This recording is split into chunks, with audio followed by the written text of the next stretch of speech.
Hello বন্ধুরা, চলে এলাম আজকে আবার একটি নতুন ভিডিও নিয়ে আপনাদের সঙ্গে আলোচনায়। আজকে আমি 7 এসএলএসটি মাদ্রাসার যে ভাইবা পরীক্ষা চলছে সেই বিষয় নিয়ে আহ, বিস্তারিত একটু আলোচনা করব। আমাকে অনেকেই হোয়াটসঅ্যাপ এবং যে আগের ভিডিওতে আমি ভিডিও করেছিলাম এই মাদ্রাসা সার্ভিস কমিশনের যে 7 এসএলএসটি ভাইবা চলছে সেই নিয়ে অনেকেই কমেন্টস করেছেন। সেই কমেন্টসের পরিপ্রেক্ষিতেই আমি দু চারটি কথা আপনাদের সঙ্গে শেয়ার করব এবং আগে যে অনেক বন্ধু আছেন যারা আমাকে হোয়াটসঅ্যাপে মেসেজ করেছেন তাদের উত্তর আমি এই ভিডিওতে দিয়ে দেবো, কারণ সময়ের অভাবে আমি ভিডিও সব প্রশ্নের উত্তর দেওয়া সম্ভব হচ্ছে না বলে আমি সকলের সুবিধার্থে এই ভিডিওটি করতে চলেছি। তবে বিস্তারিত আলোচনার আগে আমি আপনাদেরকে অনুরোধ করব, যারা এখনও আমার চ্যানেলটিকে সাবস্ক্রাইব করেননি তারা অবশ্যই চ্যানেলটিকে সাবস্ক্রাইব করুন, চ্যানেলটির পাশে থাকুন এবং বেল আইকনটি প্রেস করে দেন, যাতে আমি নতুন কোনো ভিডিও দেওয়ার সাথে সাথে আপনাদের কাছে নোটিফিকেশন চলে যায়। আর বন্ধুরা, পশ্চিমবঙ্গের বিভিন্ন ধরনের চাকরির পরীক্ষা সংক্রান্ত যে কোনো বিষয়, নতুন নোটিফিকেশন বলুন বা কোনো নতুন নিয়োগ এই বা ভাইবা এরকম গুরুত্বপূর্ণ খবর পেতে অবশ্যই চ্যানেলটির সঙ্গে থাকুন। আমি যথাসাধ্য চেষ্টা করব আপনাদেরকে সঠিক তথ্য পরিবেশন করতে।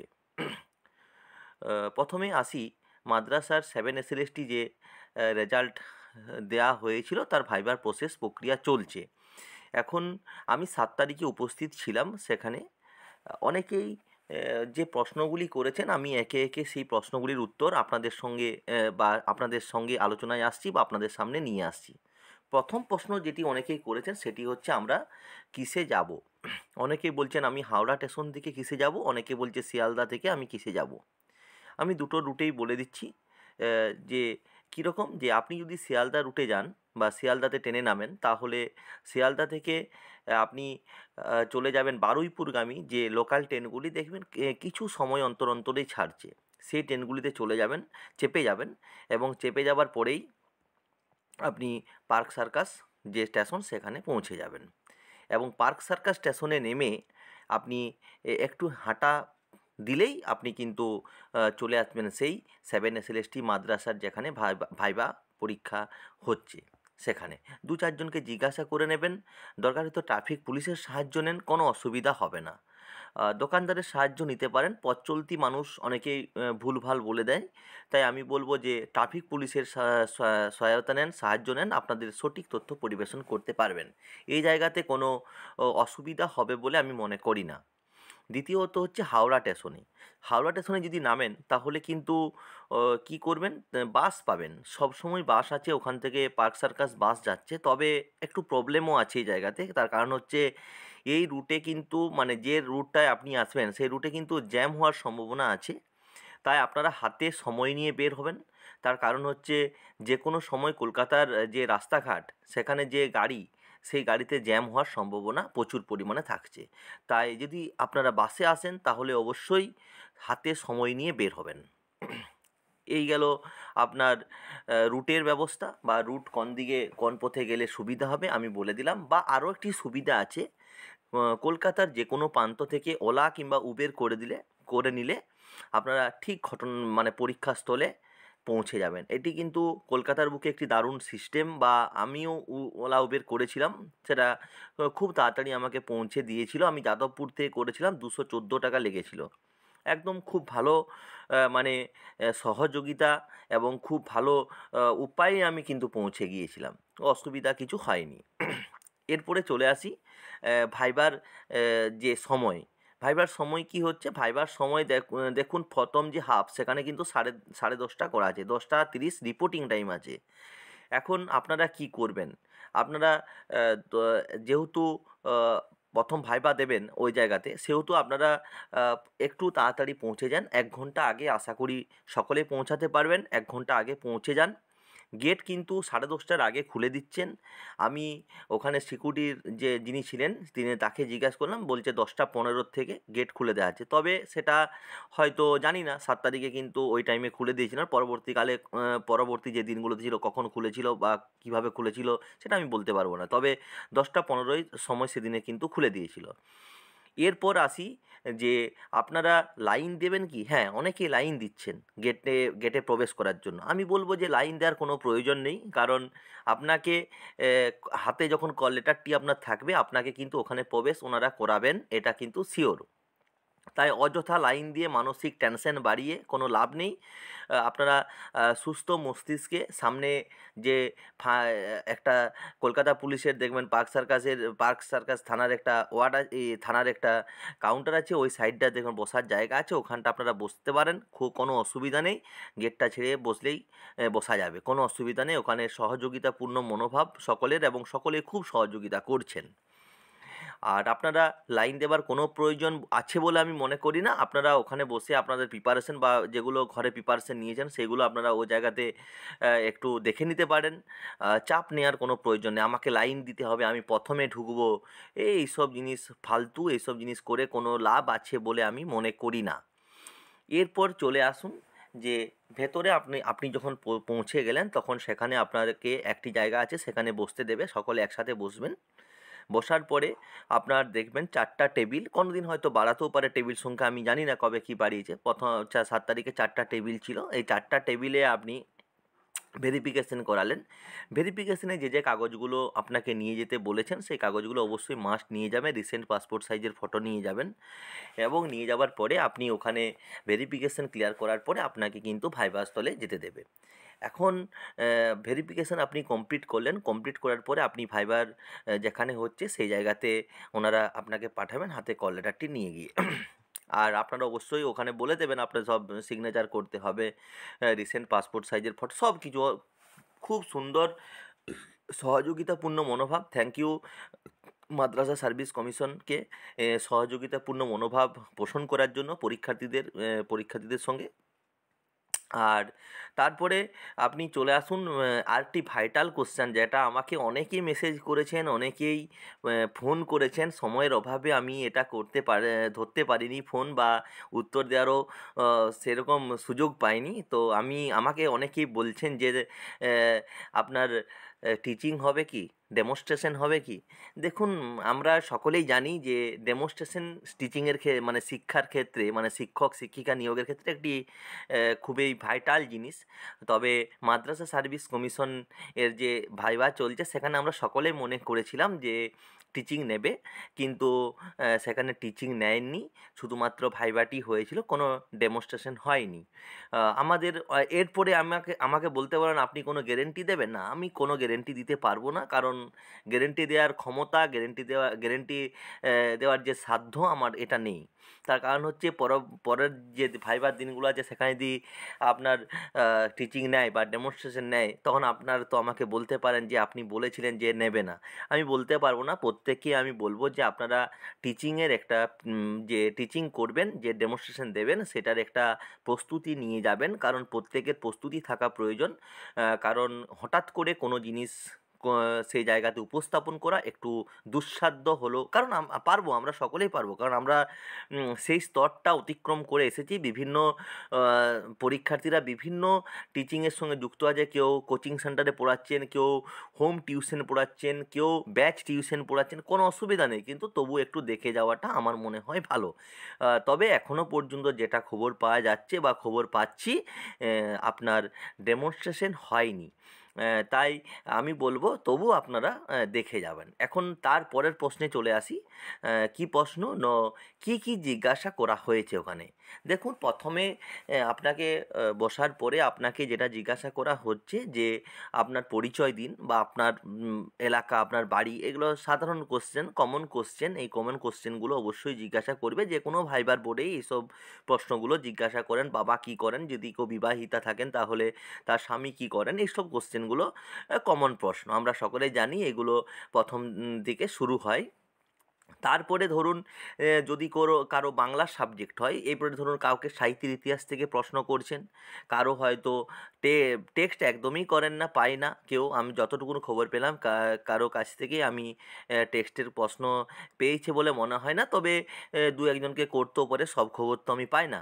তবে এরপরে দেখুন আরও কী ধরনের কোশ্চেন জিজ্ঞাসা করছে ব্যাকরণ থেকে। ব্যাকরণ থেকে কিন্তু প্রশ্ন অবশ্যই আসছে, ব্যাকরণ থেকে ওনারা প্রশ্ন জিজ্ঞাসা করছেন। আর বিভিন্ন সাবজেক্টের বিভিন্ন বিষয় আছে, আমরা সব বিষয় জানি না, তবে আমি বলবো যে যাদের যে জিনিসগুলো আছে সেই জিনিসগুলো একটু দেখে যাবেন। এবং কারেন্ট অ্যাফেয়ার্স থেকেও কিন্তু প্রশ্ন আসছে, কারেন্ট অ্যাফেয়ার্স থেকেও প্রশ্ন করা হয়েছে। এবং আমাদের যে সাম্প্রতিক ঘটনাবলী কারেন্ট অ্যাফেয়ার্সের অন্তর্গত হচ্ছে, তারপরে ধরুন সাধারণ জ্ঞান, এখান থেকেও কিন্তু প্রশ্ন আসছে, প্রশ্ন করা হয়েছে। তারপরে ধরুন আমাদের লোকসভা, রাজ্যসভা, এই জায়গা থেকেও কিন্তু প্রশ্ন করা হয়েছে, রাষ্ট্রপতি থেকেও প্রশ্ন করা হয়েছে। এই সব বিষয় নিয়েই কিন্তু ওনারা প্রশ্ন করছেন।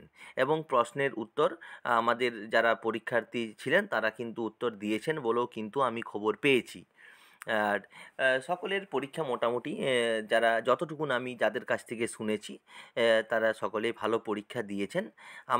আমাদের একজন ছিলেন বায়োলজির, মানে ওই বায়ো সায়েন্সের, তার সঙ্গে আমার কথা হলো। ওনাকে কিন্তু বেশ 8-10টা প্রশ্ন জিজ্ঞাসা করেছিলেন, ওনার কাছ থেকেই আমি শুনলাম। পরিচয় দেওয়ার সঙ্গে সঙ্গে ওনাকে বায়োলজি সম্পর্কে বা বায়ো সায়েন্স সম্পর্কে বিভিন্ন ধরনের প্রশ্ন করেছিলেন।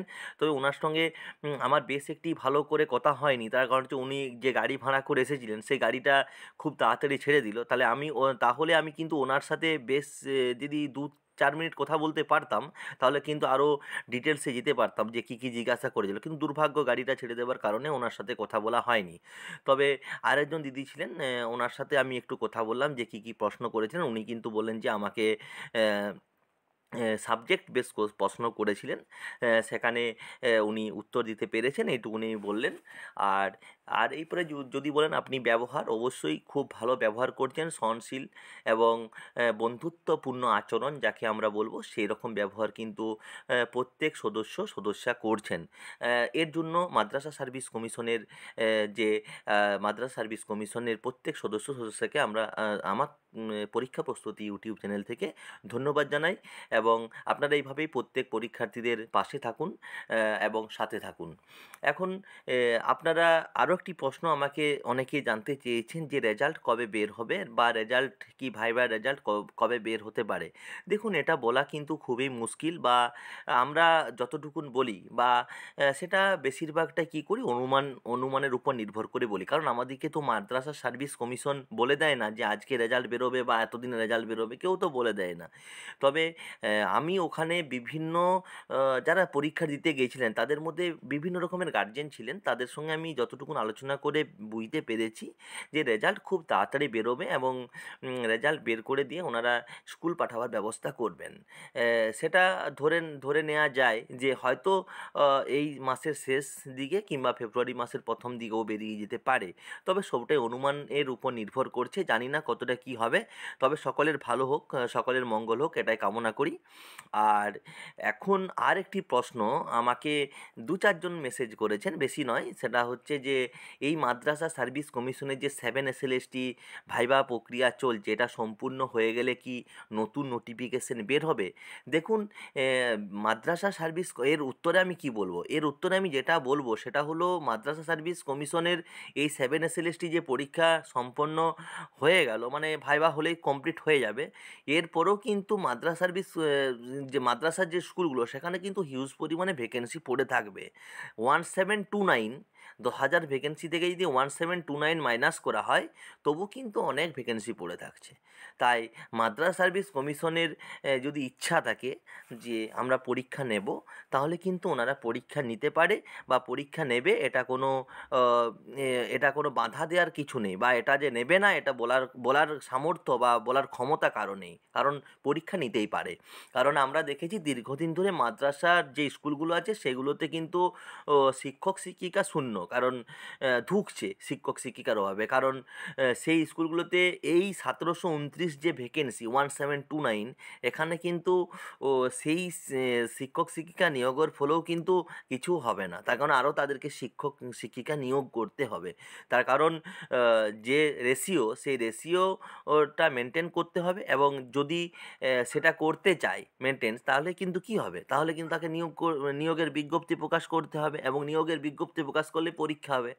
এরপরে সেটা সবটা নির্ভর করছে মাদ্রাস সার্ভিস কমিশনের উপর, যে কতটা কি হবে বা ওনারা কী ভাবছে এই নিয়ে, সেটা সময় বলবে। তবে আমরা আশা করব দীর্ঘদিন ধরে পশ্চিমবঙ্গের ছেলেমেয়েরা যারা বিএড করে বসে আছে, বিশেষত বিএড পাস ছেলেমেয়েরা, তারা দীর্ঘদিন ধরে বসে আছে অর্থাৎ একটা এসএলএসটি বা পরীক্ষা দেওয়ার জন্য। যাক, একটা মাথার উপরে 7 এসএলএসটি মাদ্রাস সার্ভিসের একটা পরীক্ষা বিজ্ঞপ্তি বের হয়েছিল, সেটা তারা পরীক্ষা দিয়েছে এবং পরবর্তী সময়ে এসএসসির আশায় অনেকেই আছেন। আশা করব সেটা স্কুল সার্ভিস কমিশনের আন্ডারে ওনারা সেটা যথার্থ ব্যবস্থা নিয়ে বিজ্ঞপ্তি বের করবেন। আর মাদ্রাস সার্ভিস কমিশনকেও বলবো যে মাদ্রাস সার্ভিস কমিশনের কাছে আমার অনুরোধ, তারাও যেন এই পশ্চিমবঙ্গের বিএড পাস ছেলে মেয়েদের মুখের দিকে তাকিয়ে অন্তত নোটিফিকেশন বের করে এটা নিয়োগ করার পর, কারণ একটা পরীক্ষা তারা যেন দিতে পারে, একটা পরীক্ষা দেওয়ার তারা সুযোগ যেন লাভ করে। আর সুযোগ পেলেই যে সে চাকরি পেয়ে যাবে সেটা নয়, কারণ তার যে ভুল ত্রুটি সেটা তো সংশোধন করতে পারে। আর বলা যাবে না সে চাকরি লাগিয়েও দিতে পারে, কারণ তার যে দীর্ঘদিনের প্রস্তুতি থাকে, সে কেন চাকরি লাগাবে না, এটাও কিন্তু বলা যাবে না। তাই একটা সুযোগ অন্তত পশ্চিমবঙ্গের বিএড পাস ছেলে মেয়েদের দেওয়া হোক। তারা বঞ্চিত আছে দীর্ঘদিন ধরে, 2016 টু 2024 এই একটা দীর্ঘ সময় তারা কি করবে, মানসিকভাবে বিপর্যস্ত হয়ে গেছে, কিছু বুঝতে পারছে না। তাই মাদ্রাস সার্ভিস কমিশন এবং স্কুল সার্ভিস কমিশন দুজনের কাছে একান্ত অনুরোধ, তারা যেন এই সুযোগটুকু করে দেন। যারা বিএড পাস ছেলে মেয়ে পশ্চিমবঙ্গের বসে আছে, তারা যেন একটা পরীক্ষায় বসার সুযোগ পান এবং তারা তাদের যে মেধা, সেই মেধার একটা অন্তত পরীক্ষা দিতে পারে। যাক বন্ধুরা, আজকে এই পর্যন্তই। আমি এর সংক্রান্ত কোনো খবর পেলে আমি সর্বপ্রথম আপনাদের সামনে নিয়ে আসব। তবে আপনাদেরকে আমার চ্যানেলের সঙ্গে থাকতে হবে, চ্যানেলটিকে সাবস্ক্রাইব করতে হবে, কারণ আমি নোটিফিকেশান দেবো এবং নোটিফিকেশান যদি যায় তবেই আপনারা বুঝতে পারবেন যে নতুন কোনো ভিডিও দেওয়া হয়েছে। তাই সকল বন্ধু ভালো থাকুন, সকলের পরীক্ষা ভালো হোক, আর পরবর্তী সময়ে নতুন বিজ্ঞপ্তি বেরোক এই কামনা করব। এবং সকল পরীক্ষার্থীদের এই ভাইবা 7 এসএলএসটি যে মাদ্রাসা ভাইবা পরীক্ষা চলছে, সেটা সকলের খুব ভালো হোক এবং সকলে চাকরি পাক, এটাও চাইব। ধন্যবাদ সকলকে। চ্যানেলটির পাশে থাকুন এবং চ্যানেলটিকে সাবস্ক্রাইব করুন। ধন্যবাদ সকলকে।